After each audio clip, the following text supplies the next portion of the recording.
am Nocciola the Drawer, an artist and adventurer from the UK. Let's get creative. Hello everyone and welcome to this week's video. This video is all about how the 7,005,100 different jobs I've had before being a full-time artist taught me to be a better artist. I wanted to create this video because I think quite often we think if we're not working in the creative industry, we can't, and that we aren't learning valuable skills that will help us in the creative industry. So if you're out there and you're working a job that you're not currently wanting to be doing because you want to be a full-time artist, or you want to be in the creative industry but you're not, listen to this video, let me know what you think, and show that what you're doing right now could well be helping you to be a better creative in the long run. So while I've always known I want to do something creative, you'll know that by all the stuff that my mum has kept over the years. I've drawn, created, made in some form, and while I was going down a very traditional creative career path, I then took lots and lots of zigzags to get to where I am today.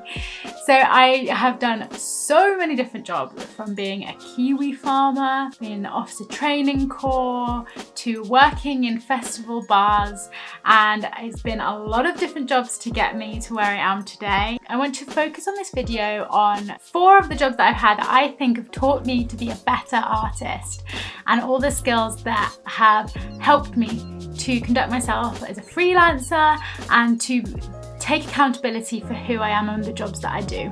Number 1 is being a bridal consultant in London. I was in the fashion industry, so women's wear, I know a lot about it. Great design dress can make a difference to a day. Wedding industry, not as interested in, but women and people, love connecting with. I knew this job would be good because I knew about the cut, the fabric, how the dresses are constructed, the different qualities, the different designers, but there's so many skills in this that I learnt and that helped me to be an artist today. For example, managing people, taking responsibility for my own clients, so taking that from the first appointment with them to when they actually receive the dress for the wedding. Also managing the appointments, making sure that they're booked in, calling them for follow-ups, whether it's follow-ups of payments, follow-ups of booking in for appointments, then coming in to see the dress and the excitement of their actual dress. It enabled me to ask them hard questions, and it also taught me that every single woman hates their arms. I don't think I had one, I think I had one bride in the whole time that said that she liked her arms and that's something that she wanted to show off. What that taught me is that we got a long way to go with getting women to love their bodies, but that it was my role as well in that job to find them something that they felt comfortable in, that they loved, that they would walk down that aisle with confidence, their head held high, that they looked amazing and felt amazing. So it was also understanding, asking the right questions to understand what it is that they wanted, not what they think that they wanted, what actually made them feel good, what they wanted from the day. You know, things like the size of the venue dictates how comfortable they would be in the size of the dress. It also got me to understand that sometimes people's opinions are dictated by those around them. So the people that they brought in for the appointments could dictate how they felt about a dress, and some people would listen to that rather than their own intuition. So it really got me to focus on managing the relationships of the people around the bride who that appointment was for. It was to focus on that woman and what it is that they wanted and what it is that they felt good in. So there's a lot of things to manage there. It also taught me about contracts, like once they had decided on a dress and it was going to get made by the designer, they had to sign a contract with the terms and conditions that showed that they had purchased the dress, to be made, and that they had committed to the payment. They put a deposit down and then they made the rest of the payment when the dress arrived, and that they had committed to that. Once you're celebrating and you've found the dress, you're not really thinking about contracts, but that is very important. And the same when you're doing commissions as an artist, you have to sort out the contract before any work is done. And so you have to, even if it's the excitement of the project and everything, you cannot forget about that stage. And also remembering to really connect with the clients. So It's, remembering their name, remembering where they're getting married, where they're going on honeymoon. I mean, I always asked about the honeymoon because I love travel. Remembering difficult things, sometimes people have lost their mum, or their best friend isn't there, and the friend that's there isn't the bridesmaid, so don't mention the bridesmaid word. Or can be a lot of complications when it comes to families, a lot of pressure when it comes to weddings, and it's really managing, how they feel and remembering the emotion that they're bringing to the appointment with them as well. And also thinking about budget. From the first appointment, you're asking them what do they have in mind, and it's the same as an artist. You want to ask about that budget at the beginning, otherwise it gets awkward. They could fall in love with a £5,000 dress and they came in only with the 1,000 budget. So trying to sell them a £5,000 dress is not within their reach. Selling them a 1,500 might be, because they might have room in that budget. But it's knowing where you are when you start, what they have in mind, what budget they're working with, and showing them the options for that. Even if you do show them some options that push that budget slightly, you don't want to be in a completely different ballpark, because it's a waste of your time. So make sure that when you're with clients as an artist, you are asking about the budget from the beginning, because you want to get over that hurdle of mentioning money right at the start, so that there's not that awkward bit when you go down the line. And it's up to you with how you feel about working with that budget.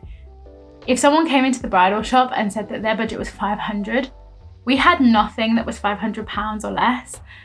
Our minimum was £1,000, which meant that we were not right for them. We were not the right fit. There was the option of another boutique, the sister boutique, that had the discounted options, so you could send them there. So you have to think about that when you're an artist as well. If they come in and their budget is nothing that you will work with, then you have to either send them to someone who you think would work, or educate them about how much these things cost. Because if people are wanting a designer dress that's handmade, that's got beading on and chantilly lace, that is a higher end than some tulle. So the same thing happens with artist commissions as well. If they're wanting just a piece of art that's quite small, that's very quick for you to make, that's one thing. But doing an exterior mural that's 20 meters long is a whole other ball game.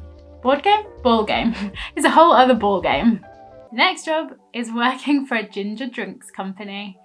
Yes, random. And how am I going to learn from this as an artist?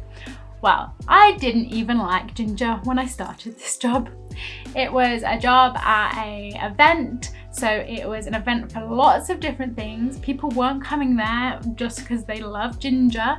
It was an agricultural festival. There was all sorts of things that people could be interested in. So it wasn't super specific to this stall that I was working on. I worked for this ginger drinks company, non-alcoholic. You can mix it with lots of different things. But the owner said to me, just loudly say the word ginger and people will come over. And I was like, what? That sounds a bit nuts. But it was true. You raised your voice a little bit louder so that they could hear over the hum of the festival, and you said ginger and people would come over. Because if they were interested in ginger, if they liked ginger, they would come over, find out what about ginger you were trying to sell or you were trying to tell them about. Because it's also just one word, which means it gets over the humdrum of the noise in the place. Whereas if you're like, do you like ginger? Then they might not hear because it's too many words. So just simply say one word that sums up what it is you're doing that would get people over and interested. Ginger. It taught me to be clear, be simple, and if people are interested, they will come to you. Once they were over to you, it was people from all different walks of life, so it was really then connecting with all different types of people and what can make them interested about ginger. The health benefits of ginger, the flavour, what you could do with it, something different to add to their day, to the drink, knowing about the product as well and adaptability of it. really helped as well. And then you could connect with people and talk about it, and you say, oh, the health benefits for digestion or your stomach. Oh yeah, I've got issues with that, so this would really help. Different flavors that there were, and seeing which flavor they liked, which means it's important for you to taste it so you can know and describe it yourself. And then all the fun ways you can have with it. So, you know, it was something that you could put on ice cream. I mean, I'd never thought about putting it on ice cream. I tried it, it tastes good. That you could put it in a mojito and make a ginger mojito, which now is one of my favorite drinks. It helps if you love what it is that you're selling to, but I didn't know that I loved it when I got the job. But then it really taught me a lot of things, and the same, that your enthusiasm comes across. Like, I was surprised and shocked and loved it too, and that helped me when talking with customers. Number 3 is working in a festival bar.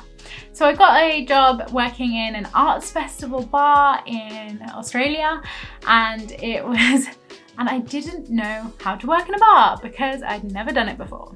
I'd been to a lot of bars. I had no idea how to pull pint, or schooner as they say in Australia. So what did this job teach me? It taught me to do things before I'm ready. So as an artist, there will be times when people ask you to do job roles or projects that you haven't done before, but you have to know that you can do them still. So while people were asking and ordering beer and I didn't know how to pull a pint, then I had to ask for help. I couldn't do it, I didn't know the technique, so if I tried, it would just be a glass of froth, and that's not what they ordered. So I had to ask the other members of staff for help. I had to ask them to teach me how to do it, for them to pull the first one because this guy's waiting, and then to learn from them, and then to practice. So basically, ask people for help. There is going to be times when you need to ask other artists for help, and they will help. They're more open than you think, even though it's an industry that people don't talk as much about. Ask people for help, learn, and practice. And practice makes perfect. You also learn all of the slang that different people say, so the way that different people order drinks, you know, made me be able to understand and translate different ways of people asking for things, like a savvy is a Sauvignon Blanc. And the different types of drinks, and being very precise with the measurements, because when I made cocktails for myself, it was always random. And then it tastes a lot better when you put in the correct proportions of things. So being very diligent with the way you put things together helps you as an artist. It was a whole team managed by a manager, and so, you know, we moved around our different roles, and we were there for the busier times, for the less busy times, and being able to work in different ways in those both busy and non-busy times.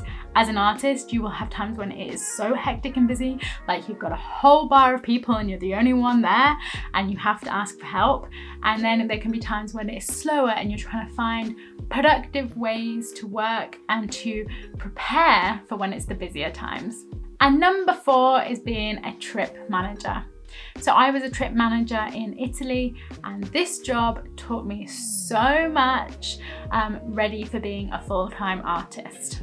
First and foremost, it taught me to have confidence in my ability, that I have something to bring to the table for everyone and I can deliver it in my own way. So as a trip manager, you are one person, you have the driver, you have a team of people behind the scenes, and you have a team of other trip managers, but you're not working together in the same place. So it's just you in front of 50 people with a trip to make it a trip of a lifetime for every single person on there that came with different expectations. So one thing that it taught me was how to manage people's expectations. Everyone comes with their own ideas in mind, and that's the same with clients. Clients are gonna come to a project with their own excitement, their own things they want to achieve, and their own thoughts on how it's gonna work. Like, oh yeah, this huge mural, it's only gonna be super quick and be done in a day, or you can easily just bang that out, 500 quid. No, that is not how it works. So as a trip manager, the first day we would give a talk to everyone. You'd hope that everyone would turn up, and it would be the start of the trip. So you're getting the excitement, telling them what's coming up, but you're managing their expectations for who you are in that role. So what it is that you deliver to them. So it is your responsibility to tell the client what it is that you deliver, what skills you have, and what it is and how you work. And then also telling, same with the trip, I would say that this is what you can expect from me, from the trip, from what you're going to see, the sights, the places. Some of the things might be different to what you might expect. For example, in Rome, an ancient city, their bedrooms may be half the size of your bedroom at home for 2 people. Things come a little smaller here. They're older places, older hotels, the rooms are smaller. Not like when I was in Canada and I went into a room and it had 3 double beds in the room and space. Different expectations, different places. So the same with clients coming to you, everyone's going to come with different experience. Either they've commissioned artwork before, they've not even commissioned a mural before and don't know how it works. They don't really know what it is they want, but they are interested. Everyone comes with different expectations, and it's your job as the artist to manage those expectations, let them know what it is, what service you're going to give them, and show that, you know, you collaborating and working together makes a difference. Just like those people that came to that trip excited and ready to put in 100% of the effort and excitement of doing all the things, they got the most out of the trip. It also taught me to be comfortable with being uncomfortable, that I have to, that I can work while 50 people are watching me.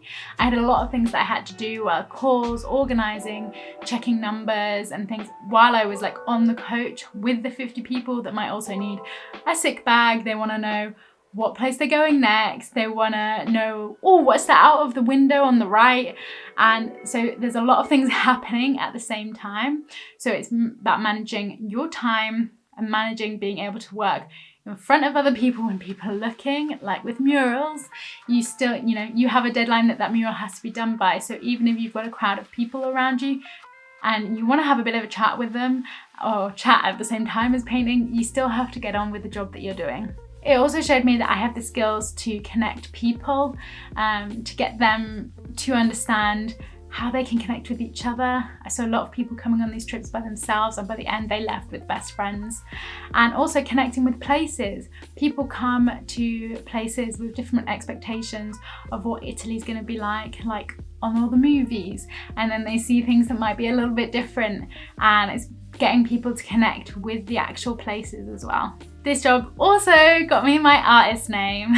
So I was in Italy, so this is when I became Nocciola the drawer, and it really gave me my full vision of who I wanted to be and what I wanted to say as an artist. And I think quite often we think when we take these different roles that don't seem like we're following the path that we wanted to. I know a lot of these different jobs took me off a completely different path that I was on. I was in the creative industry, but fashion, which is a very different world from being a freelance full-time artist. And those two, there was probably a path between the two that was much quicker, but it wouldn't have given me all of the skills that I got from the jobs that I did in between. And they gave me the confidence, the ability, the skills, the time to really become the full-time artist that I am today, and they definitely made me a better artist for it. They taught me to value myself, that I can work by myself, I can manage clients, I can manage a million different things at the same time, that I am really good with people, and that really matters in being a full-time artist. You have to be able to talk to people, be clear, to be able to be assertive, and to really, you know, be on it with things like contracts and money, to not shy away from those things. Like on a trip in Italy, there'd be extras that people would have to pay for. Like, I don't have enough time in that trip to pussyfoot around the fact that you owe me money. So say it in a nice way, but be efficient. That was one thing that was really important. Efficiency in the day. You can do a million things in one day if you're very efficient with your time and still have an absolute blast. So I had a great time being the trip manager, seeing all these places and showing people what I loved about those places, and I saw that that was what was important. I was really authentic about who I was as a person. I was not the best trip manager with history. I love history, but remembering a date isn't the best for me. But showing people like, oh my God, look at the architecture of Brunelleschi's dome in Florence. Like, it's the most unbelievable thing, the way that they constructed it, and telling the story. And that's one thing that I probably hadn't been as well at communicating the story, but that is really what an illustrator is. We tell the story in images. That job also reminded me that I'm a visual learner. While I can remember loads of facts and loads of things, seeing a visual story really makes it stick in my mind, and that is what I want to do as an artist. Create visual stories that will stick in your mind. Whether you are a full-time artist now, you want to be a full-time artist, you're not in the creative industry but you want to be, do not stop the fact that you aren't on that exact path right now stop you from reaching over, going for it, leaping into the creative industry with both feet, because the skills that you're learning now in the roles that you're doing are going to be so important. Like with everything, is follow your curiosity and enjoy it. So no matter how many different jobs, I did things like putting up tents at New Year's Eve festivals and all sorts.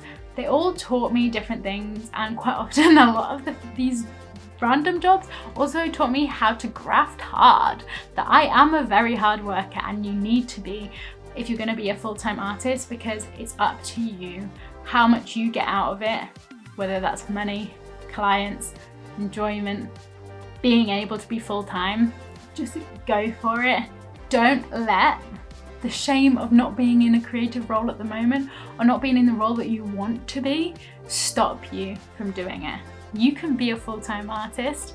You are learning so many skills. Just keep learning, follow the curiosity, keep being creative on the side, and then grow it into what it is that you want to be. I hope you've enjoyed this video. Let me know in the comments some of the random jobs that you've had, or what jobs you've had that have taught you something about what you're doing today, or if you've had any of these jobs that I've had. I could do a list that's way longer, but I don't want to waste your time, because your time is valuable. So thank you so much for watching. If you enjoyed this video, give me a thumbs up, and I'll see you for the next creative adventure. Don't forget to subscribe and ring the bell.